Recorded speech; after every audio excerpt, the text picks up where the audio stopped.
So I decided, since I'm not in the wireless ISP industry anymore, I'd give some tips and make a helpful video to anyone that is in the industry. So I previously had a fixed wireless internet service provider, or a wireless internet service provider, commonly abbreviated to WISP.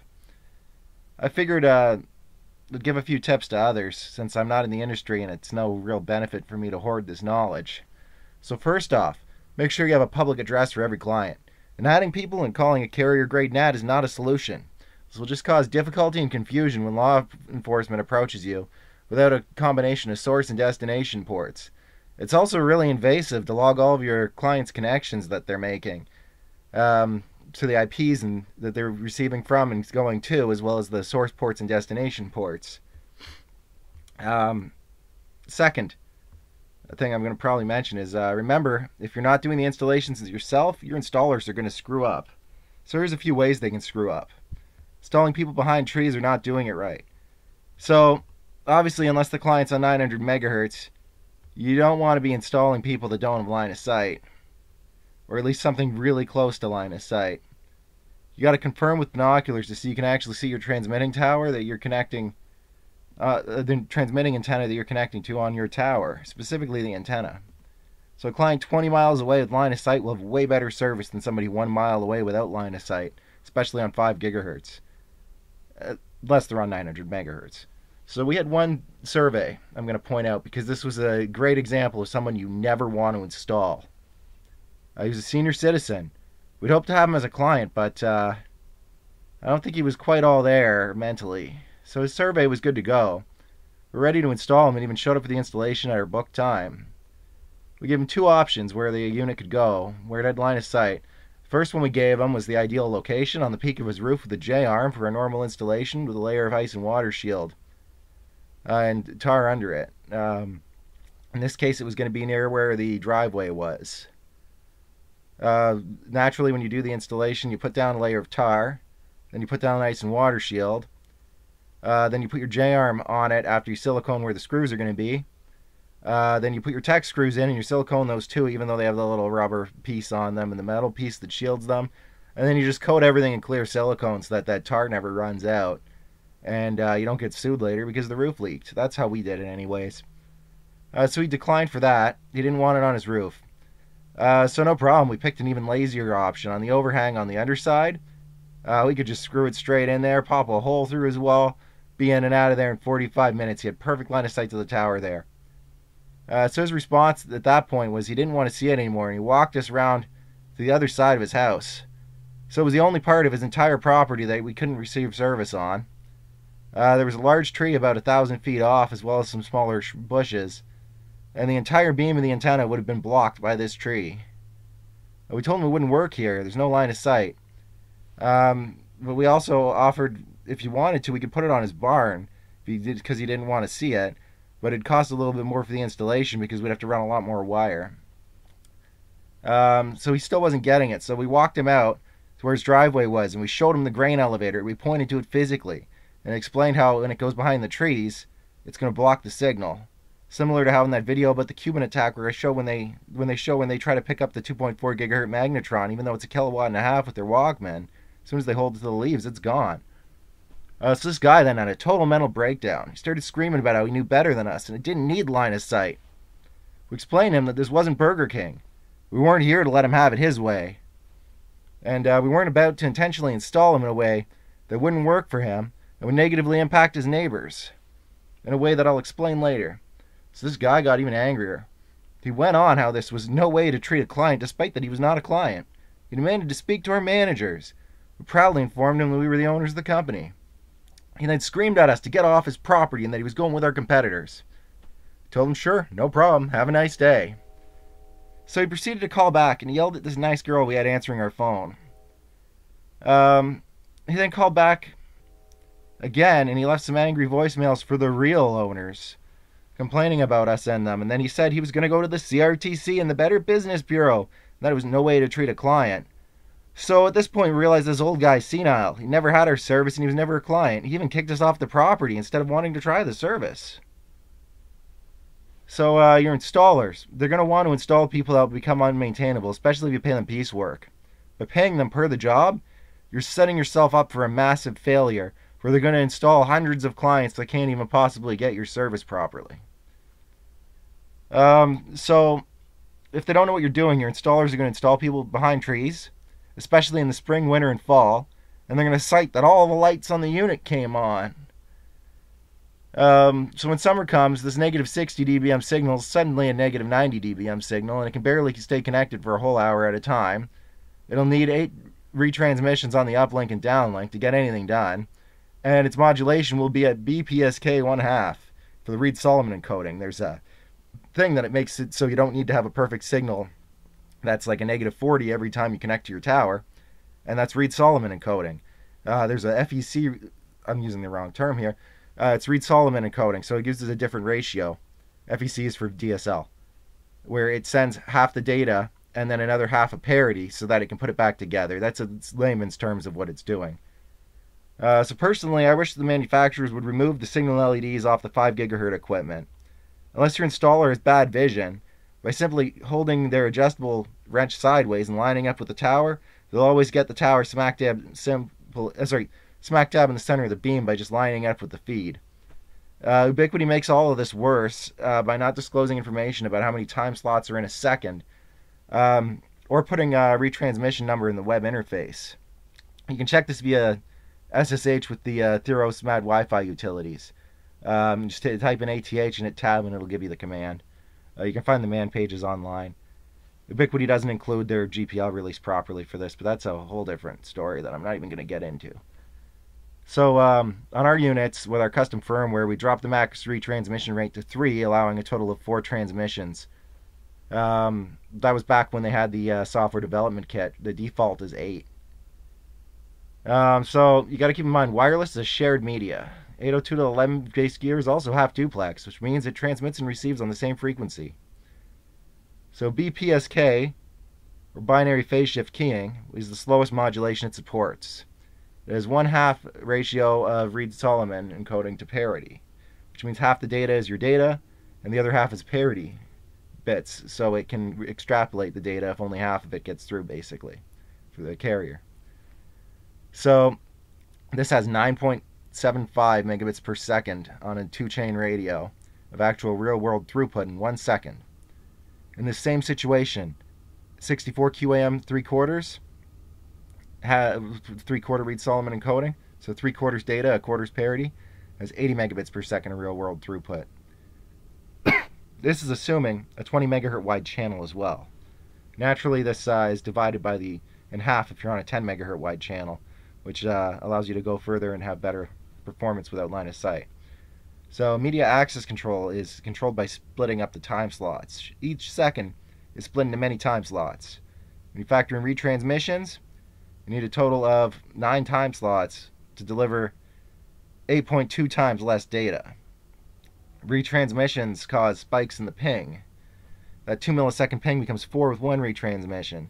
By the time you've done 8 retransmissions, you're all the way up to 18 millisecond ping. So by the time you factor in your time slots, that client that's only 3 dBm over the noise floor is suddenly effectively brought down what there is in a second to 0.911 megabits per second, assuming they had unlimited time slots. So Ubiquiti introduced this option called air fairness for this, where you can set their priority. So rather than letting them have a third world service, you can lower their priority to low, medium, or high. Now, whenever your access point is busy, or in these situations, they don't get any meaningful amount of internet, and their ping is suddenly 200 milliseconds or more, and they can't get service properly anymore. This is how Ubiquiti wants you to solve this issue with your installers. So by now you understand that having a client bringing down all your other ones is bad, but you also don't want them having third world service and lowering their priority, as it will generate bad reviews. So networking equipment. So anything that's designed for the WISP market specifically will be pretty low end with a bunch of stuff jerry-rigged together. They'll use terms like carrier grade and even attach them to the product. This means nothing at all. It's just a marketing term. The first one I saw using it was Ubiquiti. It's like calling something military grade. If anything, it's an insult because it's not an actual real term. So if you don't have an education in computers, or networking, Ubiquiti gear is probably the best choice for you for your networking equipment. They don't seem to have got it quite feature rich yet, and some of their stuff's a bit clunky. Really, it's kind of some of their stuff's kind of like they put lipstick on a pig, but it works. And they kept the feature set really minimal to get it better. Um, Netonics is kind of neat for the WISP switches. I've used them a few times. They have a really low end switch on a chip. I can't quite remember the manufacturer. I think it starts with a V. It's really convenient, but it has a lot of really strange limitations that I don't think they can actually really address without the manufacturer's help. So I found that trying to use on this platform more than 2 sets of aggregated ports with link aggregation, maxed out with 6 member links, triggers firmware bugs, but they're easy to work around. Like for instance, when you run into these, all you have to do is bring the link bundle down, wait a few seconds, and bring them up again. I wouldn't pick this for a major site, but it's not bad for a small site with just a few things and no fiber. They also have that same fake Cisco iOS shell that Netgear has. I don't know if it comes from the vendor or what, or if it's open source, but it's identical. If you don't want to use the web interface and you've ever used Cisco before, you basically use this with your eyes closed. It's just an easier version of Cisco iOS, basically. However, it does have some limitations. It can't show you the things that are proprietary to Netonics and not from the manufacturer of the switch on the chip, like the power over Ethernet, the non-standard passive power over Ethernet stuff, and the power usage. I think they've left this shell in and accessible for the user for scripting and automation purposes, so you can automate your WISP more. So another popular choice is MikroTik. It's very easy to use. It's feature rich. And it's so cheap, it's almost hard to imagine or even making money off of it. The primary markets for this seem to be countries with export restrictions that prevent them from getting other brands. They also don't seem to submit their equipment for certification with Industry Canada. They don't apply for an RS-210 certification for their wireless gear, or the unintentional radiator certifications for any of their equipment when I checked the list last. Technically, this equipment is contraband. However, the border doesn't seize the shipments as they legally should, probably due to not understanding this.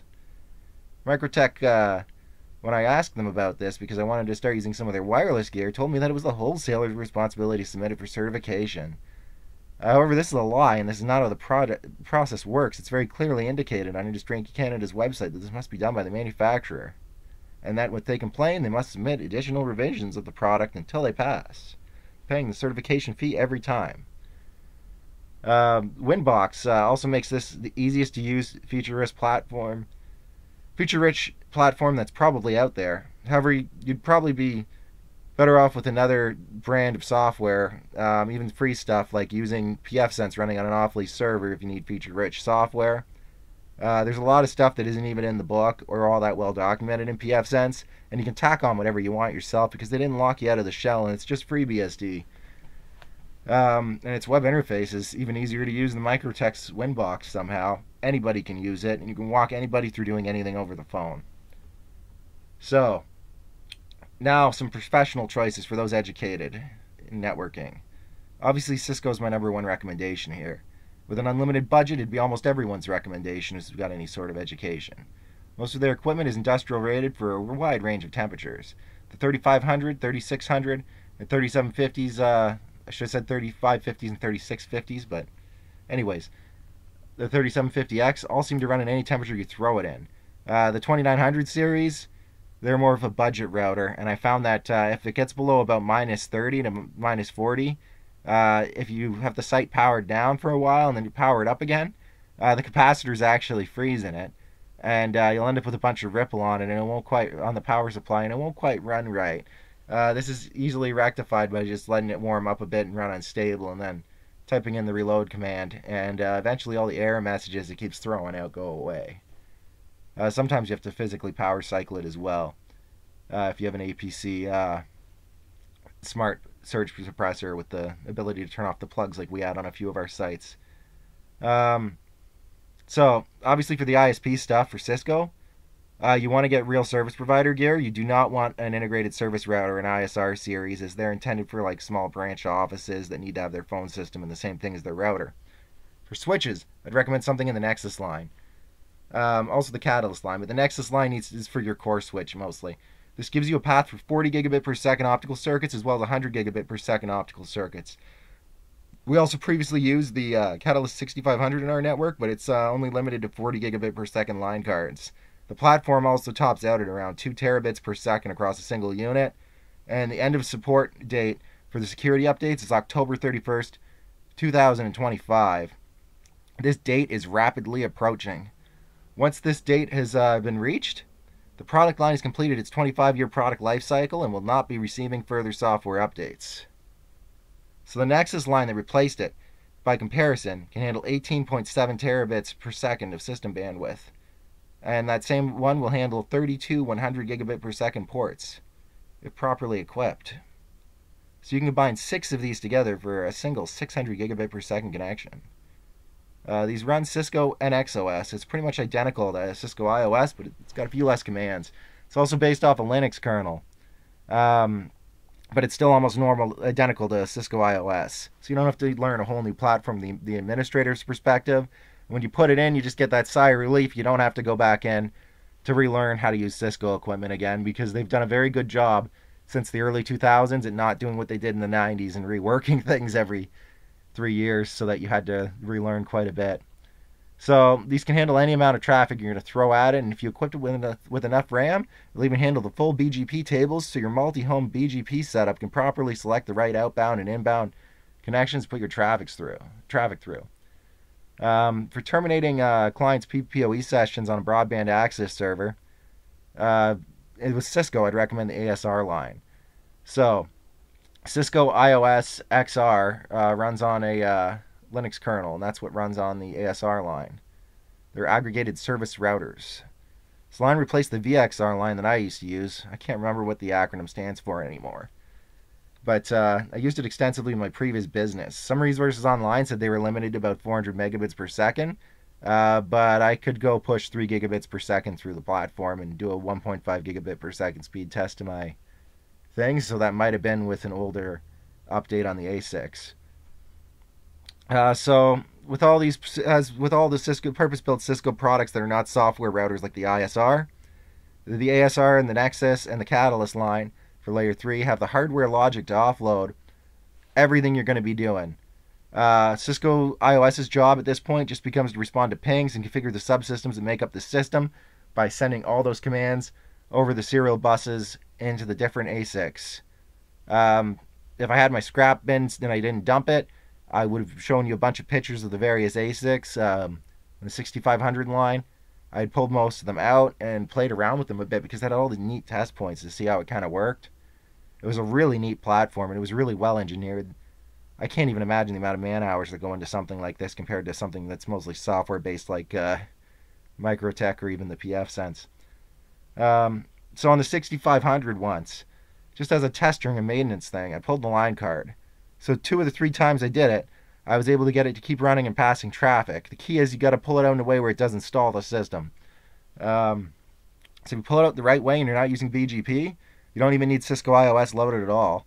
And from the client's perspective, it just stops responding to pings, and you lose your SNMP. And if you have BGP, it's going to go really wrong. Another equivalent that is completely equivalent is Juniper. Juniper's a little bit cheaper. It's not a huge amount cheaper, but it's cheap enough that they're number 2. Another platform that is gigantic and really popular is Alcatel-Lucent. I think the 7700 is what Bell Canada had in the central office that serviced me. You can find this out through LLDP if you play around with that a bit for exactly what's running on the other end if you're on Bell Canada. For some reason, I don't quite understand they leave LLDP on, even though it's not actually needed for anything other than basically getting reconnaissance across a link. All 3 of these platforms are just as capable as each other. Anyone trained on any one of these platforms can switch between them with 0 difficulties and almost no learning curve. Nokia also has some really big iron equipment, however it's not widespread. I haven't seen it in use, but I've read a bit about it on the internet. So, point to multipoint. So, the smaller the site, the better generally. You find the point with the best line of sight to the most clients, place your antennas as low as reasonably possible. So keep your noise down, resulting in your clients having a better experience. The majority of our clients were between negative 48 dBm and negative 55 dBm on these sites. We called them microcells, regardless of if they were on 5 gigahertz, 2.4 gigahertz, or 900 megahertz.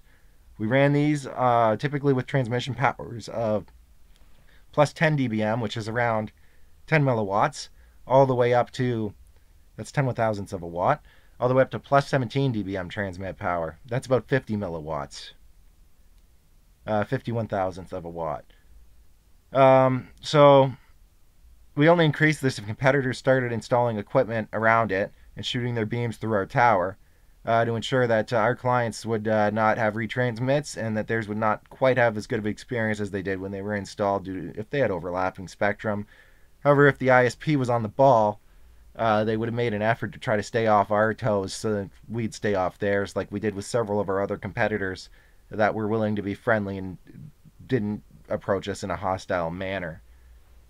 You never want a signal stronger than negative 46 dBm. If you go stronger than this, there's an automatic gain control system. It's labeled sensitivity in IW config, but you can get a more precise granular control out of the Atheros Mad Wi-Fi tools for seeing it as well as overriding its current setting. However, you don't really want to do that as you start getting some serious issues if you do. There's a reason it drops the sensitivity down. So, as soon as you have something coming in too strong, it automatically adjusts to it, and it makes the receive become deaf from you overloading it. So suddenly a client that was connected to it at a minus 65 is now minus 64 or so whenever the thing that's too strong is transmitting, even if it's not actually connected to it and it's just on another thing pointed at your same tower or in the same area. This was a big issue with the Ubiquiti gear, particularly on the 900 megahertz gear, as it seemed to lack any sort of filtering at all. Things that weren't even in the same band, like 850 megahertz cell phones, caused a gigantic issue for us when we were trying to figure out what it was, and it was usually because the downlink was coming in at like negative 18 dBm. So we found that this was pretty much unsuitable for using anywhere that wasn't low-lying. We only ever put one up on an actual tower, and we only serviced people about a mile away, but they had a worse experience than people who were 2 miles away or more on the 900 megahertz on really short towers that didn't have line of sight to as much cell phone towers. For your large towers, you're going to probably want to keep this just 5 gigahertz.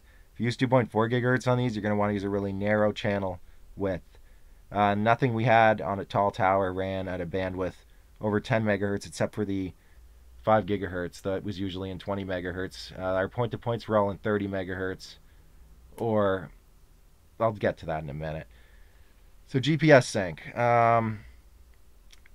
So when I did this, Ubiquiti's equipment didn't have an accurate enough clock even when you had the GPS sync equipment to actually do this properly, and it got pulled from the suppliers because it didn't actually work right. The GPS chip they used was hooked to the USB bus, and it just didn't work without having interrupts. However, Cambium and other brands got this right from the get-go. So you synchronize your downstream's time slots and all your upstream's time slots for all your towers in your network that have the ability to see each other, or potentially even all of them, by having an accurate enough reference clock derived from a GPS-disciplined oscillator. If you have an accurate enough clock, you can even reuse the same channel on your equipment on the opposite sides of your towers with no negative impacts to you or your clients on the other side, assuming they can't pick up that antenna very strong. That way, even though the other transmitting antenna might pick it up at minus 46 or minus 50, it doesn't affect the client at all because it will never have the two, one in receive and one in transmit, at the same time. So this makes it, that's pretty much the end GPS sync thoughts. The ultimate setup when I was around would have been a Cambium Networks Medusa deployment combined with a PMP450. It features an adaptive antenna. It's similar to beamforming, but it's a little bit different. It reduces the size of the beam down when the client's transmitting their uplink to just a few degrees facing them. And when it goes for the downlink, it sends it at all the antennas for maximum gain and transmit power. Maximum output power for the antenna gain. This makes it very resistant to high noise. The engineers at Cambium are very smart. I talked to some of them after I bought the P2P650, and they told me a little bit about this before it was ready. Very smart guys there. I gave them some feedback and suggestions on my experience of trying to build something similar, and they gave me a free license for the P2P650's encryption. I kind of really like those guys at Cambium. They're really smart, and they're actually probably smarter than most of the ones at other companies. So point-to-point links.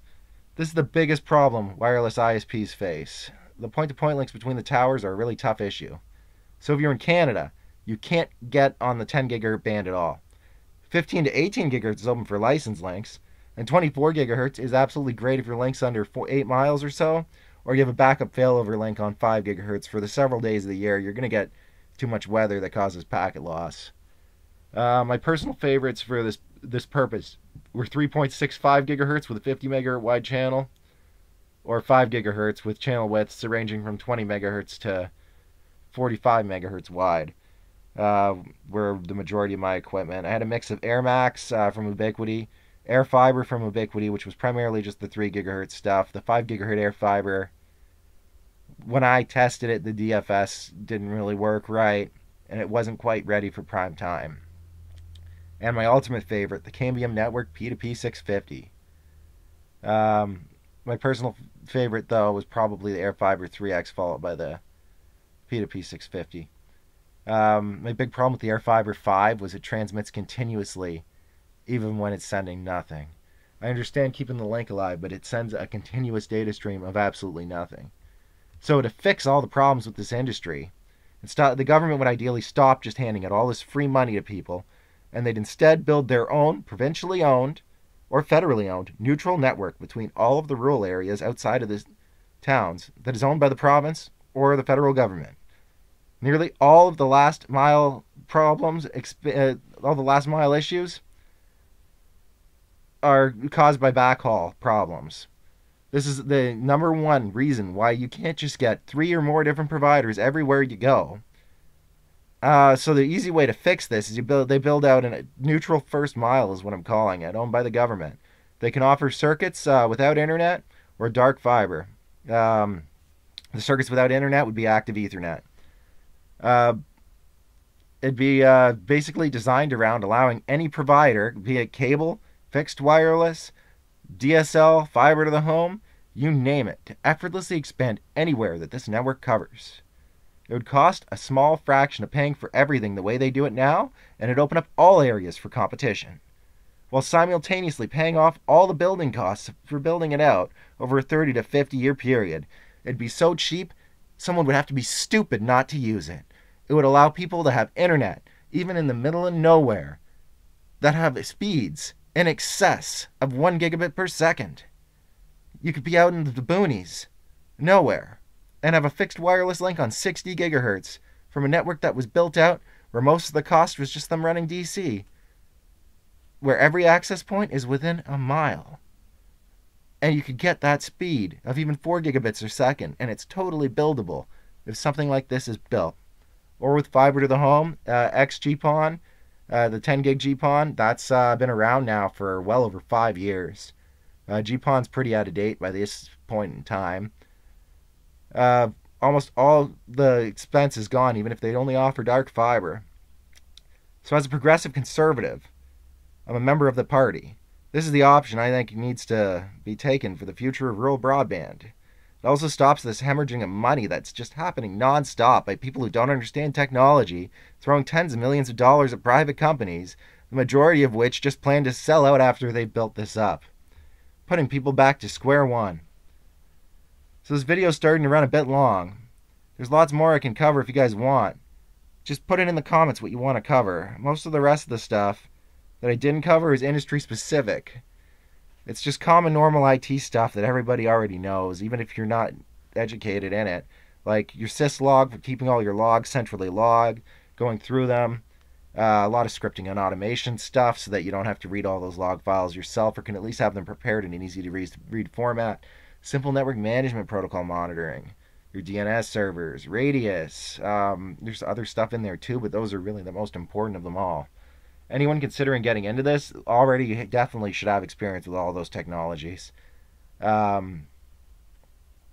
Anyways, if you guys like this, let me know. And let me know what else you guys want to see. And if you don't like seeing this, let me know that too. And I'll make sure I know more about wireless ISPs. Thank you, and have a good day.